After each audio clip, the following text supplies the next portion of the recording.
Hello students, आज आपण बघणार आहोत फ्युचर कंटिन्युअस टेन्स आणि फ्युचर कंटिन्युअस टेन्समधील रोज वापरली जाणारी वाक्ये. चला तर मग सुरुवात करूया. सर्वात आधी आपण बघणार आहोत फ्युचर कंटिन्युअस टेन्स केव्हा वापरला पाहिजे. जी क्रिया भविष्यकाळात चालू असेल किंवा केली जात असेल ती सांगण्यासाठी.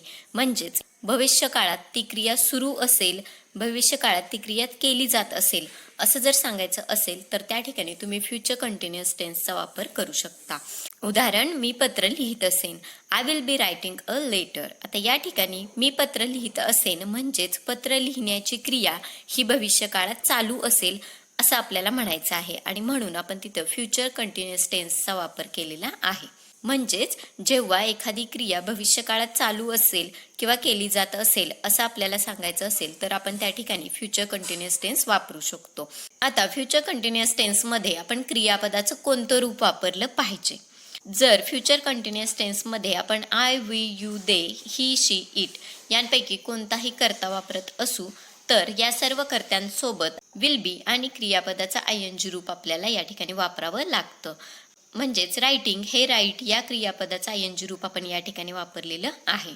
आता या ठिकाणी जेव्हा आपण विल बीचा वापर करतो तर विल बी हा शब्द भविष्यकाळ दर्शवणारा शब्द या ठिकाणी आहे आणि रायटिंग म्हणजेच क्रियापदाचं आयएनजी रूप म्हणजेच क्रिया सुरू आहे हे त्या ठिकाणी दर्शवलं जातं. विल बी वरून भविष्यकाळ कळतो आणि रायटिंग म्हणजे क्रिया सुरू आहे हे लक्षात येतं. म्हणजेच भविष्यकाळामध्ये सुरू असलेली क्रिया असा त्याचा अर्थ होतो. म्हणजेच फ्युचर कंटिन्युअस टेन्समध्ये क्रियापदाचं आयएनजी रूप आपण त्या ठिकाणी वापरलं पाहिजे. आता जेव्हा फ्युचर कंटिन्युअस टेन्समध्ये क्रियापदाचं आयएनजी रूप वापरलं जातं तेव्हा त्या आयएनजी रूपाचा अर्थ काय होतो ते आपण बघणार आहोत. Will be doing. आता या ठिकाणी आपण विल बी आणि क्रियापदाचा आयएनजी रूप असं एकत्रित वापरलेलं आहे. जेव्हा अशा प्रकारे आपण विल बी सोबत क्रियापदाचा आयएनजी रूप वापरतो तेव्हा त्याचा अर्थ काय होतो. जर आपण वापरत असू विल बी डुईंग तर त्याचा अर्थ होईल करत असेन. मी करत असेन, तो करत असेल, ती करत असेल, ते करत असतील, आम्ही करत असू आणि तू करत असशील असे वेगवेगळे अर्थ या ठिकाणी विल बी डुईंग या शब्दाचे होतील. त्यानंतर नेक्स्ट आहे विल बी रायटिंग. जर तुम्ही विल बी रायटिंग वापरत असाल तर त्याचा अर्थ होईल लिहित असेन, लिहित असेल, लिहित असतील, लिहित असू आणि लिहित असशील. Next is will B eating. जर तुम्ही विल बी इटिंग वापरला तर त्याचा अर्थ काय होईल खात असेन, खात असेल, खात असतील, खात असू आणि खात असशील. म्हणजे जसा कर्ता बदलेल तसा त्याचा अर्थ बदलणार आहे. Next is will be bringing. Will be ब्रिंगिंगचा अर्थ होईल आणत असेन, आणत असेल, आणत असतील, आणत असू, आणत असशील. Next is will be running. Will be रनिंगचा अर्थ होईल धावत असेन, धावत असेल, धावत असतील, धावत असू आणि धावत असशील. म्हणजे जसा कर्ता बदलेल तसा त्याचा मराठीमध्ये होणारा अर्थ बदलत जाईल, परंतु इंग्लिशमध्ये मात्र विल बी आणि क्रियापदाचं आयएनजी रूप असंच राहणार आहे. आता या क्रियापदांच्या अर्थावरून इतर क्रियापदांचा अर्थ सुद्धा काय होईल हे तुमच्या लक्षात येऊ शकेल. आता आपण बघणार आहोत फ्युचर कंटिन्युअस टेन्समध्ये वाक्यरचना काय असली पाहिजे. I, we, you, they, he, she, it यांपैकी कोणताही कर्ता जर असेल तरी सुद्धा आपण त्या ठिकाणी वापरलं पाहिजे विल बी प्लस व्हर्बचा आयएनजी फॉर्म प्लस ऑब्जेक्ट.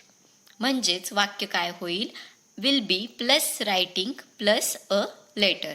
या ठिकाणी आपण राईट हे क्रियापदाचं रूप वापरलेलं आहे आणि ऑब्जेक्ट म्हणून लेटरचा वापर केलेला आहे आणि म्हणून आपले वाक्य तयार होईल I will be writing a letter, we will be writing a letter, you will be writing a letter, they will be writing a letter, he will be writing a letter, she will be writing a letter आणि it will be writing a letter.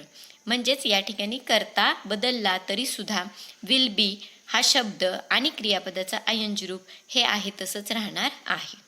तर अशा प्रकारे future continuous टेन्समधील वाक्यरचना होईल. आता आपण बघणार आहोत फ्युचर कंटिन्युअस टेन्समध्ये अफर्मेटिव्ह आणि निगेटिव्ह स्टेटमेंट कसं तयार होतं आहे. अफर्मेटिव्ह सेंटेन्समध्ये जर तुम्हाला म्हणायचं असेल मी पत्र लिहित असेन तर तुम्ही त्या ठिकाणी म्हटलं पाहिजे I will be writing a letter, I will be writing a letter. आणि त्याचंच जर नेगेटिव्ह स्टेटमेंट करायचं असेल म्हणजेच जर म्हणायचं असेल मी पत्र लिहित नसेन तर तुम्ही त्या ठिकाणी म्हटलं पाहिजे I will not be writing a letter. I will not be writing a letter. आता या ठिकाणी विल नॉटच्या ऐवजी तुम्ही वोंट हा शब्दसुद्धा वापरू शकता. विल नॉटचं कॉन्ट्रॅक्शन वोंट असं केलं जातं. I won't be writing a letter असं सुद्धा वाक्य त्या ठिकाणी होऊ शकेल. तर असं तयार होईल फ्युचर कंटिन्युअस टेन्समधील अफर्मेटिव्ह आणि निगेटिव्ह स्टेटमेंट. आता आपण बघणार आहोत sentences for daily use. Future continuous टेन्समधील काही वाक्य जी तुम्ही रोजच्या आयुष्यामध्ये वापरू शकाल अशी काही वाक्य आपण बघणार आहोत. फर्स्ट इज माझी आई दुपारी झोपली असेल. My mother will be sleeping in the afternoon. My mother will be sleeping in the afternoon. माझी आई दुपारी झोपलेली नसेल. My mother will not be sleeping in the afternoon. My mother will not be sleeping in the afternoon. Next is ती 8 वाजता बातम्या पाहत असेल. She will be watching the news at 8. She will be watching the news at 8. ती 8 वाजता बातम्या पाहत नसेल. She will not be watching the news at 8. She will not be watching the news at 8. Next is ती जगभर फिरत असेल. She will be travelling around the world. She will be travelling around the world. ती जगभर फिरत नसेल. She will not be travelling around the world. She will not be travelling around the world. Next is ती आज रात्री ग्रंथालयात अभ्यास करत असेल. She will be studying at the library tonight. She will be studying at the library tonight. ती आज रात्री ग्रंथालयात अभ्यास करत नसेल. She will not be studying at the library tonight. She will not be studying at the library tonight. Next is उद्या ते दूध पीत असेल. It will be drinking milk tomorrow. It will be drinking milk tomorrow. उद्या ते दूध पीत नसेल.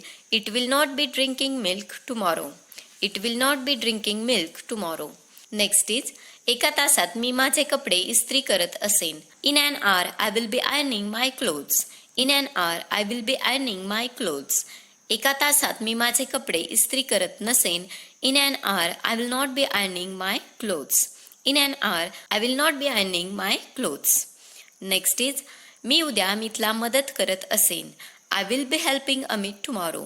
I will be helping Amit tomorrow. मी उद्या अमितला मदत करत नसेन. I will not be helping Amit tomorrow.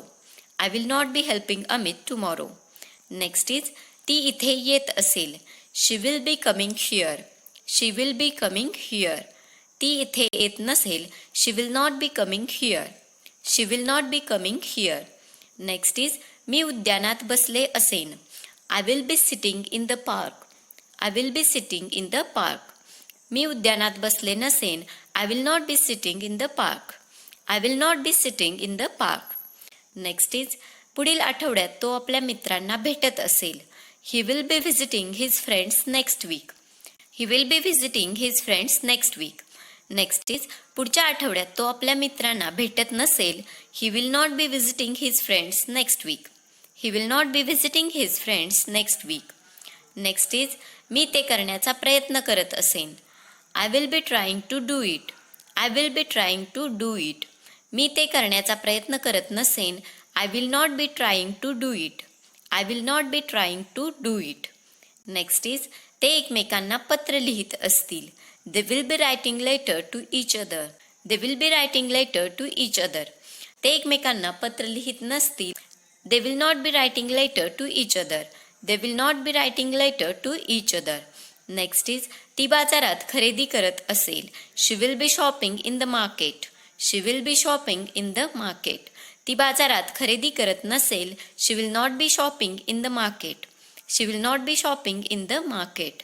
Next is ती स्कूटर चालवायला शिकत असेल. She will be learning to drive a scooter. She will be learning to drive a scooter.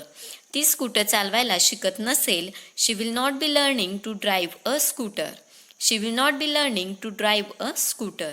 Next is आम्ही या प्रकल्पावर काम करत असू. We will be working on this project. We will be working on this project. आम्ही या प्रकल्पावर काम करत नसू. We will not be working on this project. We will not be working on this project. Next is तो आमची आवडती गाणी गात असेल. He will be singing our favourite songs. He will be singing our favourite songs. तो आमची आवडती गाणी गात नसेल. He will not be singing our favourite songs. He will not be singing our favourite songs. Next is आम्ही जलतरण तलावात पोहत असू. We will be swimming in the swimming pool. We will be swimming in the swimming pool. आम्ही जलतरण तलावात पोहत नसू. We will not be swimming in the swimming pool. We will not be swimming in the swimming pool. Next is तो वर्तमानपत्र वाचत असेल. He will be reading the newspaper.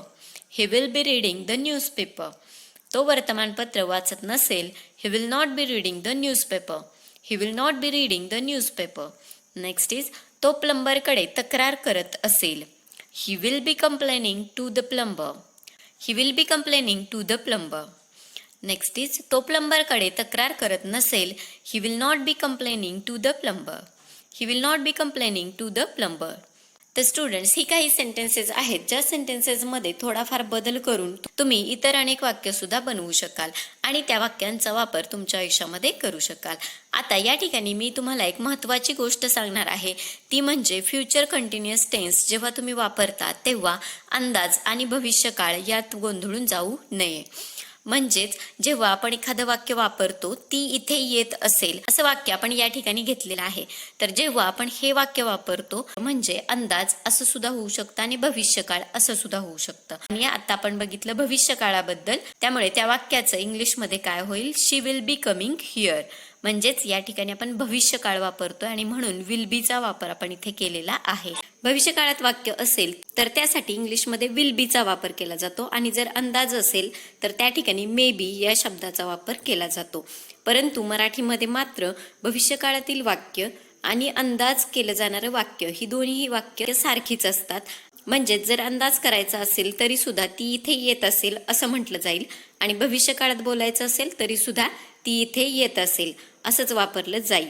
आणि त्यामुळे मराठीमधून इंग्लिशमध्ये वाक्य करत असताना आपण ते भविष्यकाळामध्ये बोलत आहोत का अंदाज करत आहोत या गोष्टीचा विचार करून तुम्हाला ते इंग्लिशमध्ये बोलावं लागेल. तर ही एक महत्त्वाची गोष्ट तुम्ही या ठिकाणी लक्षात ठेवली पाहिजे. तर स्टुडंट्स, आजच्या व्हिडिओमध्ये आपण इथेच थांबणार आहोत. Thank you for watching this video. जर व्हिडिओ आवडला असेल तर लाईक करा, तुमच्या मित्रमैत्रिणींसोबत हा व्हिडिओ शेअर करा आणि चॅनलला जर अजूनही सबस्क्राईब केलं नसेल तर सबस्क्राईब करायला विसरू नका.